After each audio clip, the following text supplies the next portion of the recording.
Bonjour and welcome, viewers and students, to Let's Speak French, Parlons Français. These lessons on basic French are short and easy. And if you follow the program regularly, I can assure you that very soon you will be able to understand French quite easily.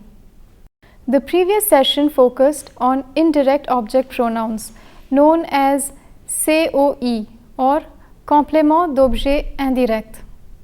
In today's class, we will focus on those sentences that contain both direct and indirect objects. This lesson will be considered as the third and final part of the series on direct-indirect objects. Today's lesson has been divided into three sections. In the first section, I will read out a French text in which the direct and indirect object pronouns occur several times.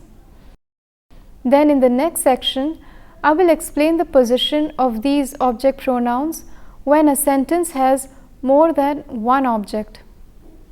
I will also explain a few characteristics of direct and indirect objects. And finally, in the third section, we will do an exercise to revise what we learned in today's session.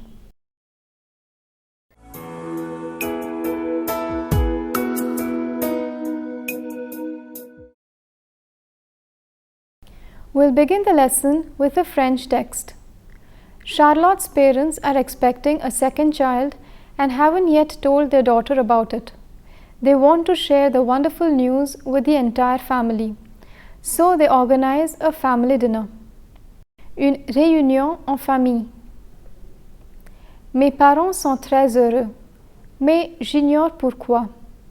Ils ne m'ont rien dit encore. Mais ça doit être une très bonne nouvelle car autrement, on n'invitera pas toute la famille. Ma mère m'explique qu'elle nous l'annoncera avant le dîner. Mais qu'est-ce que c'est que cette nouvelle? Voyons si papa va me la révéler. Non, pas de chance. Lui aussi, il ne dévoile rien. Cependant, il me dit que je dois être une bonne hôtesse. Il m'explique que lorsque les invités arrivent, je dois leur faire la bise et ensuite je dois les emmener dans le jardin. Pourquoi est-ce que je ne peux pas jouer avec mes cousins? Mais je te l'ai expliqué, non? Tu joueras avec eux plus tard. Maintenant, viens, je veux te montrer quelque chose. Regarde-les, elles sont belles, n'est-ce pas, les fleurs?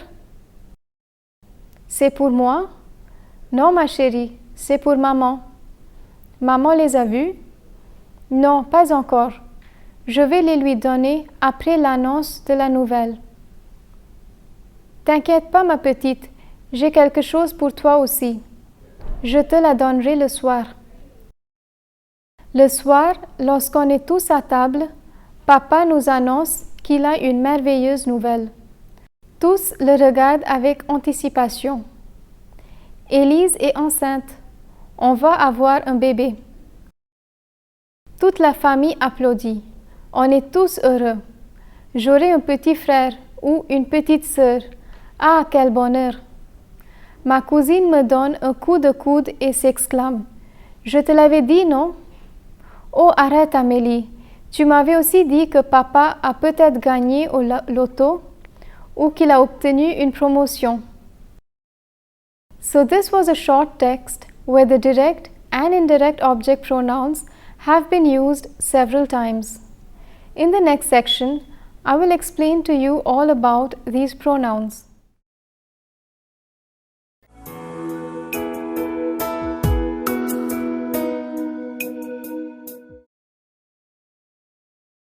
In today's lesson, we will focus on the direct and the indirect object pronouns when they feature together in a sentence. In other words, in today's lesson, we will learn about the order and placement of pronouns when there is more than one object pronoun in a sentence. Since this is the third part of the series that focuses on direct and indirect objects, we will also examine a few other related points that we hadn't discussed in the previous two lessons. Let me begin by first displaying a table containing the direct object pronouns say, o, they and the indirect object pronouns say, o, e. As you can see from these two tables, the first and the second person singular and plural, that is me, te, nous and vous, are the same. It's only the third person which is different. So all you need to remember is that le, la, l apostrophe are direct object pronouns, while lui and leur are indirect object pronouns. Let's now learn how to make a sentence using two object pronouns. The reason why an entire lesson has been built around the position of the object pronouns is because their position change for different constructions. So I've provided you with a chart which lists out the order of object pronouns when the sentence has more than one object. This is a fixed order which needs to be memorized. Indirect and direct object pronouns, order and position of pronouns. The first column consists of object pronouns that can refer to direct or indirect objects. The second column consists solely of direct object pronouns corresponding to the third person singular and plural forms. And the third column consists again of only indirect object pronouns corresponding to the third person singular and plural forms. Generally, the first object is always the direct object which is placed after the subject. Next comes the indirect object pronoun followed by the verb. Subject plus say, o, they plus say, o, e plus verb. For example, j'envoie la boîte à ma tante. I am sending the box to my aunt. In this sentence, la boîte is the direct object and à ma tante is the indirect object. So when we replace the objects with the appropriate object pronouns, la boîte will be replaced with la and à ma tante will be replaced with lui, because the indirect object is third person singular. J'envoie la boîte à ma tante becomes je la lui envoie. I am sending it to her. I'll again repeat the words. Indirect and direct object pronouns, order and position of pronouns. The first column consists of object pronouns that can refer to direct or indirect objects. The second column consists solely of direct object pronouns corresponding to the third person singular and plural forms. And the third column consists again of only indirect object pronouns corresponding to the third person singular and plural forms. Generally, the first object is always the direct object which is placed after the subject. Next comes the indirect object pronoun followed by the verb. Subject plus say, o, they plus say, o, e plus verb. For example, j'envoie la boîte à ma tante. I am sending the box to my aunt. In this sentence, la boîte is the direct object and à ma tante is the indirect object. So when we replace the objects with the appropriate object pronouns, la boîte will be replaced with la and à ma tante will be replaced with lui, because the indirect object is third person singular. J'envoie la boîte à ma tante becomes je la lui envoie. I am sending it to her. In the text, we have an example where the direct object precedes the indirect object. Je vais les lui donner après l'annonce de la nouvelle. Je vais donner les fleurs à maman après l'annonce de la nouvelle. I'll give them, the flowers, to her, to mother, after the news is announced. But if the direct object is in the first or second person, the order of the object pronouns will reverse. COE will precede the COD. For example, Marc nous envoie la boîte. Marc is sending the box to us. Marc nous l'envoie. Marc is sending it to us. Let me give you another example. Marc vous donne le dictionnaire. Marc is giving you all the dictionary. Marc vous le donne. Marc is giving it to you all.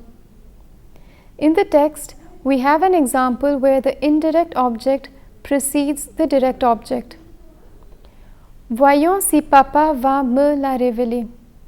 Voyons si papa va révéler la nouvelle à moi. Let's see if dad will reveal it, the news, to me. In the FAQ section, another chart has been provided with the various positions of the object pronouns.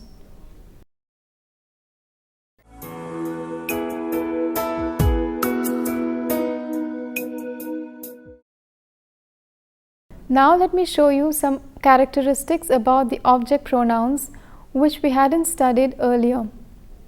I'll first show how object pronouns are used with the imperative. Generally, the direct or indirect object pronoun is placed before the verb. This is true with the negative imperative as well. N'invitons pas les voisins. Ne les invitons pas. Let's not invite them, the neighbors. Ne téléphonez pas le médecin. Ne le téléphonez pas. Don't phone him, the doctor. But with affirmative imperative, the object pronoun comes after the verb and it is attached to the verb with a hyphen. For example, invitons les voisins. Invitons-les. Let's invite them, the neighbors. Téléphonez le médecin. Téléphonez-lui. Phone him, the doctor. Another rule regarding the use of object pronouns with the affirmative imperative is when the object is the first or second person singular. In such situations, me and te change to moi and toi. For example, tu m'invites, invite-moi, invite me. Vous me téléphonez, téléphonez-moi, phone me. One final point that I will touch upon before summarizing the lesson is the object of the transitive verb. In the two previous lessons, we learned that the object pronoun is the noun and its determiner. This statement is partly correct because the object pronoun can replace an entire phrase as well. For example, je cherche le livre que mon frère m'a donné avant de partir pour les vacances. I'm looking for the book that my brother gave me before leaving for the holidays. Now let me quickly summarize the lesson.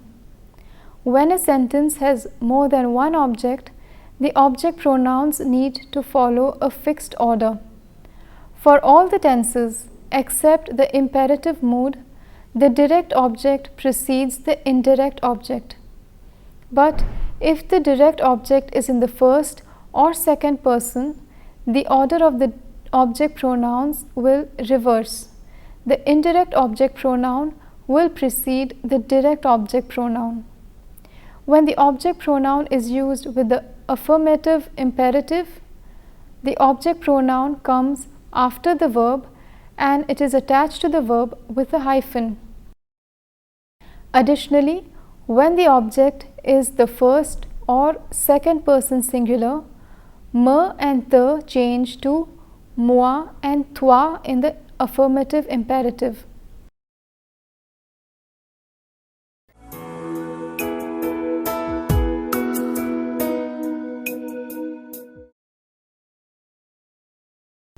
In this third section, we will revise what we learned in today's session on sentences with two object pronouns.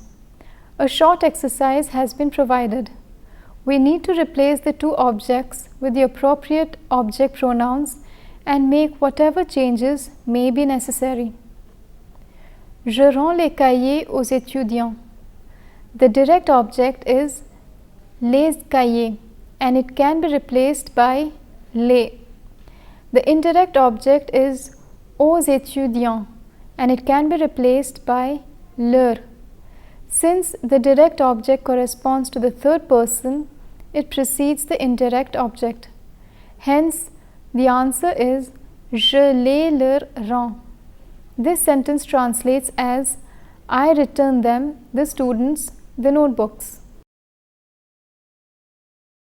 Je demande la permission à vous. The direct object is la permission and it can be replaced by la. The indirect object is à vous and it can be replaced by vous. Since the direct object corresponds to the second person, the indirect object pronoun precedes the direct object pronoun. Hence, the answer is Je vous la demande. This sentence translates as I am asking for it, the permission, to you. Il montre les photos à nous. The direct object is les photos and it can be replaced by les. The indirect object is à nous and it can be replaced by nous. Since the direct object corresponds to the first person, the indirect object precedes the direct object. Hence, the answer is Il nous les montre. This sentence translates as He shows them, the photos, to us.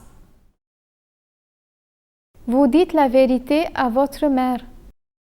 The direct object is la vérité and it can be replaced by la. The indirect object is à votre mère and it can be replaced by lui. Since the direct object corresponds to the first person, the indirect object precedes the direct object. Hence, the answer is Vous la lui dites. This sentence translates as You tell it, the truth, to your mother. Elle explique la leçon à son fils. The direct object is la leçon and it can be replaced by la. The indirect object is à son fils and it can be replaced by lui. Since the direct object corresponds to the third person, it precedes the indirect object.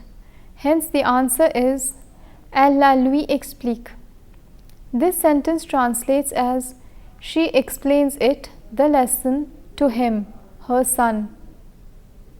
With this, we come to the end of our fifth lesson. This lesson was divided into three sections. In the first section, I read out a French text in which the direct and indirect object pronouns occurred several times. In the second section, I explained the position of the object pronouns when a sentence has more than one object. I also explained a few characteristics of direct and indirect objects. And finally, in the third section, we revised today's lesson by doing an exercise. I hope you enjoyed today's session. In the next session, we'll begin Chapter 9. The first lesson will be on temporal expressions in French.